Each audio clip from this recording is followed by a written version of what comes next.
नमस्कार दोस्तों, उत्तर प्रदेश के चुनावों की सबसे जबरदस्त कवरेज के लिए मैं अभिसार शर्मा आपका स्वागत करता हूं इस अपील के साथ कि आप मेरे इस कार्यक्रम को, मेरे इस चैनल को न सिर्फ सब्सक्राइब करेंगे बल्कि उस बेल आइकन को भी दबाएंगे ताकि जैसे कोई शो करूं सीधे आपके मोबाइल फोन तक पहुंच जाए।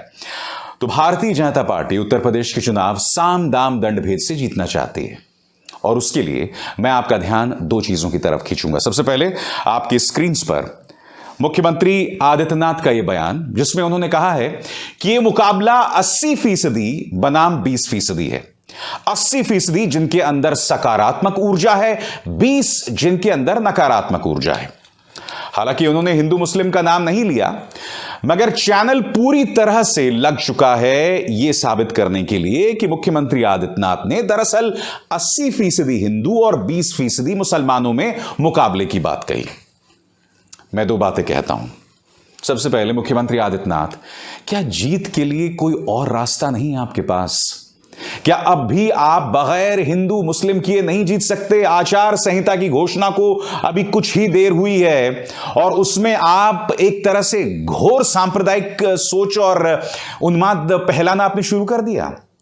मैं जानता हूं आपके समर्थक क्या कहेंगे कि मुख्यमंत्री आदित्यनाथ ने तो कहीं नाम नहीं लिया, वो तो साथ में सबका साथ और सबका विकास की भी बात कर रहे हैं। तो मैं पलट के आपसे एक सवाल पूछना चाहता हूं। मुख्यमंत्री आदित्यनाथ क्या कह रहे हैं कि एक तरफ 80% जिनकी सकारात्मक ऊर्जा है, दूसरी तरफ 20% जिनकी नकारात्मक ऊर्जा है। अगर आप ये कहते हैं कि आपकी सरकार सबका साथ सबका विकास में विश्वास करती है, तो क्या आप उस 20% के साथ नहीं खड़े हैं? क्या आप उसके विकास के लिए काम नहीं करेंगे? क्योंकि आप तो सबका साथ और सबका विकास का नारा दे रहे हैं ना। आपके इस बयान में ही विरोधाभास है। जब आप यह कह रहे हैं कि मुकाबला 80% वर्सेस 20% है, 80% बनाम 20% है, तो जाहिर सी बात है आप सिर्फ सांप्रदायिकरण करना चाहते हैं और उसके अलावा कुछ नहीं। और पिछले कुछ अरसे से लगातार आपकी बयानबाजी यह साबित कर रही है कि आपको लगता है जीत का सिर्फ यही रास्ता है, इसके अलावा कुछ नहीं। बड़ा सवाल, क्या मुख्यमंत्री आदित्यनाथ ने चुनाव आयोग के दिशा निर्देशों का उल्लंघन किया है? आपके सामने इस मुद्दे पर चुनाव आयोग क्या कहता है। नो पार्टी और candidate shall include in any activity which may aggravate existing differences और क्रिएट म्यूचुअल हेट्रेड और cause tension between different castes and communities, religious और लिंग्विस्टिक, जिसका अर्थ साफ है कि कोई भी प्रत्याशी लोगों के बीच धार्मिक और जातीय तनाव पैदा नहीं करेगा। और इसी से जुड़े हैं मेरे ये 3 सवाल। क्या योगी आदित्यनाथ ने चुनाव आयोग के दिशा निर्देशों का उल्लंघन किया है?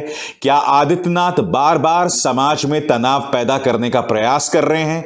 क्या चुनाव आयोग इन पर एक्शन लेगा? चुनाव आयोग क्या योगी आदित्यनाथ पर एक्शन लेगा? एक तरफ उत्तर प्रदेश में घर घर जाकर यह माहौल पैदा करना कि देखो पंजाब में प्रधानमंत्री नरेंद्र मोदी की जान ली जाने वाली थी, और अब मुख्यमंत्री एक मंच पर खड़े होकर खुलेआम यह बयान देते हैं कि मुकाबला 80% बनाम 20% है। और मीडिया की एक कवरेज देखिए, मीडिया इसमें बतला रहा है, बाकायदा बतला रहा है कि चाहे राहुल गांधी हो चाहे अखिलेश यादव, वो उस 20% के साथ खड़े हैं। मैंने पहले भी कहा है दोस्तों और बार बार कहते रहूंगा, अगर गलती से विपक्ष जीत गया उत्तर प्रदेश का चुनाव, क्योंकि मुकाबला अखिलेश यादव से है, अगर अखिलेश यादव जीत गए तो यह बहुत बड़ा चमत्कार होगा, राजनीतिक चमत्कार। और मैं बताता हूं फिर से क्यों। क्योंकि इसी तरह का प्रोपेगेंडा तमाम न्यूज चैनल्स में चलाया जा रहा है, तमाम अखबारों में आप देखते रहेंगे दोस्तों। उन अखबारों में सिर्फ और सिर्फ या तो मुख्यमंत्री आदित्यनाथ या प्रधानमंत्री नरेंद्र मोदी दिखाई देते हैं, अखिलेश यादव का नामो निशान नहीं है। ऊपर से पॉलिटिकल पार्टीज को चुनाव आयोग ने फरमान जारी किया है कि 15 जनवरी तक आप कोई रैलीज नहीं करेंगे, कोई रोड शोज नहीं करेंगे। मैं इसका स्वागत करता हूं। यकीनन कोरोना काल में ऐसा नहीं होना चाहिए, मगर दिक्कत क्या है दोस्तों? दिक्कत यह है कि फिर ऑपोजिशन के पास अपनी बात कहने का कोई जरिया नहीं रहेगा, क्योंकि अखिलेश यादव लगातार प्रेस कॉन्फ्रेंस करते हैं, वो प्रेस कॉन्फ्रेंसेस नहीं दिखाई जाती। प्रियंका गांधी लगातार अपनी तमाम सभाएं करती हैं, वो कभी नहीं दिखाई जाती। लड़की हूं, लड़ सकती हूं को लेके उन्होंने मैराथन्स किए, कुछ विवादों में भी पड़े। वो मैंने इसी मंच पर आपको बताया था कि कोरोना के जो दिशा निर्देशों का उल्लंघन किया गया एक रैली में। मगर मैं कुछ और कहने का प्रयास कर रहा हूं रैलियों पर पाबंदी है, मगर चुनाव आयोग को यह भी फैसला करना है कि फिर विपक्ष अपनी बात कहां से कहे, नंबर एक। नंबर दो, मुख्यमंत्री आदित्यनाथ पर किस तरह से अंकुश लगाया जाए या उस मीडिया पे किस तरह से अंकुश लगाया जाए जो घोर सांप्रदायिकरण कर रहा है इन चुनावों का। कार्यक्रम की शुरुआत में मैंने आपसे क्या कहा कि साम दाम दंड भेद से बीजेपी जीतना चाहती है, और उसकी एक और मिसाल मैं आपको देना चाहता हूं। इन दो चेहरों पर गौर कीजिए, असीम अरुण और राजेश्वर सिंह, एक आईपीएस ऑफिसर, एक ईडी के ज्वाइंट डायरेक्टर। दोनों ने अपना कार्यकाल खत्म होने से पहले इस्तीफा दे दिया, वीआरएस ले लिया, अब ये बीजेपी ज्वाइन करने वाले हैं। अभी कल तक ये लोग सरकारी सेवा में थे। खबर क्या मैं पढ़ के सुनाना चाहता हूं, फिर मैं उसकी चर्चा करूंगा। उत्तर प्रदेश विधानसभा चुनाव का ऐलान होते ही कानपुर के पुलिस कमिश्नर असीम अरुण ने वीआरएस ले लिया है। इसकी वजह चुनावी बताई जा रही है, वो बीजेपी में शामिल होंगे। आईपीएस असीम अरुण ने फेसबुक पर पोस्ट लिखकर इसकी घोषणा की। वो पोस्ट आपके स्क्रीन पर है दोस्तों। उन्होंने वीआरएस ले लिया, बीजेपी में जा रहे हैं, यानी कि कल तक सरकारी सेवा कर रहे थे और आज जो है सीधे उन्होंने बीजेपी ज्वाइन कर ली। आगे, उनके कन्नौज सदर सीट से चुनाव लड़ने की चर्चा है। इसके साथ ईडी के ज्वाइंट डायरेक्टर, आपकी स्क्रीन पर राजेश्वर सिंह, ईडी के ज्वाइंट डायरेक्टर राजेश्वर सिंह ने भी वीआरएस ले लिया है। उनके गाजियाबाद के साहिबाबाद से चुनाव लड़ने की चर्चा है। कौन राजेश्वर सिंह दोस्तों? जिन्होंने ईडी के ज्वाइंट डायरेक्टर रहते हुए एयरसेल मैक्सिस विवाद में इस शख्स पूर्व वित्त मंत्री पी चिदंबरम को लगातार टारगेट किया। एक असीम अरुण, जिनके बारे में चर्चा है कि ये पत्रकारों को बरगलाते हैं, टारगेट करते हैं, धमकाते हैं, यानी कि वो पूरी तरह से भारतीय जनता पार्टी की सेवा करते रहे और बगैर वक्त लगाए, बगैर किसी कूलिंग पीरियड के अब वो भाजपा में शामिल हो गए हैं। बतौर दर्शक आपको ये बात सही लगती है?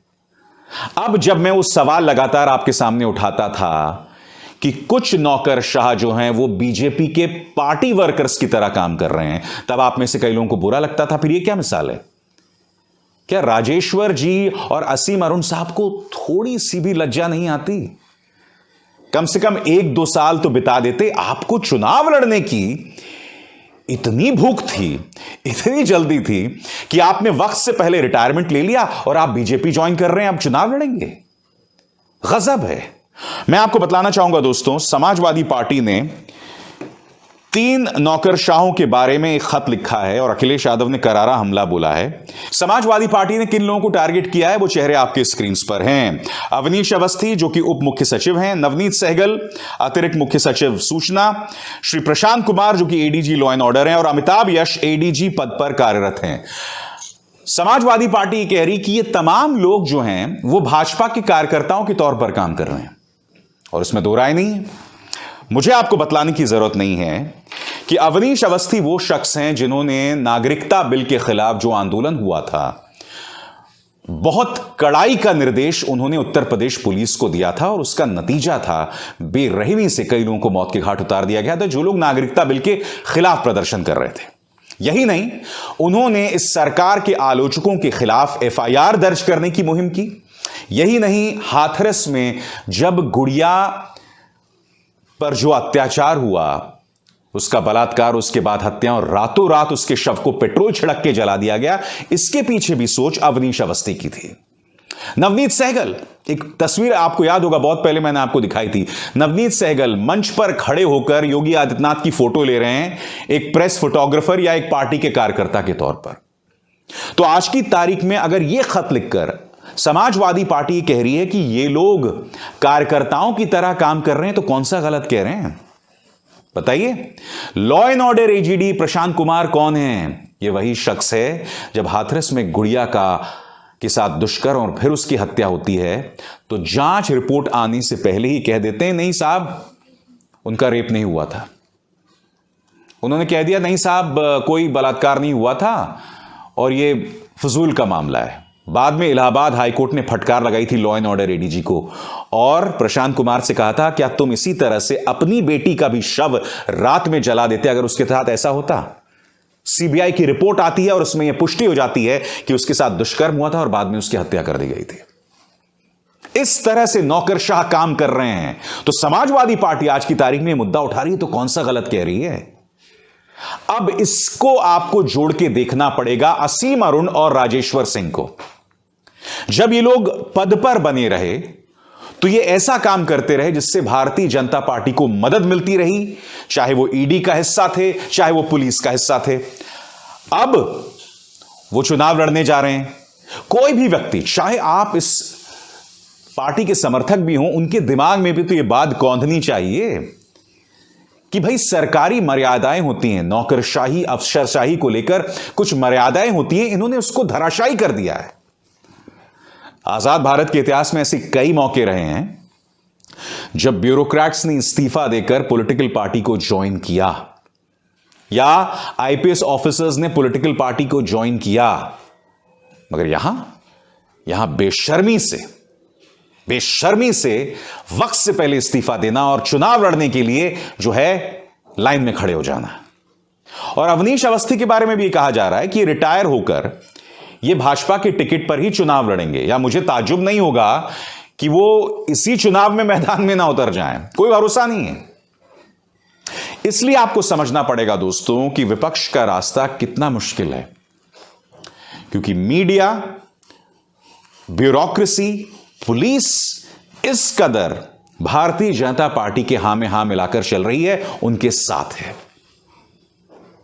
मगर मैं उम्मीद करता हूं कि राज्य की जनता ये तमाम चीजें देख रही है और वो जवाबदेह बनाएगी अपने सरकार को, ताकि भविष्य में इस तरह की चीजें ना दोहराई जाएं।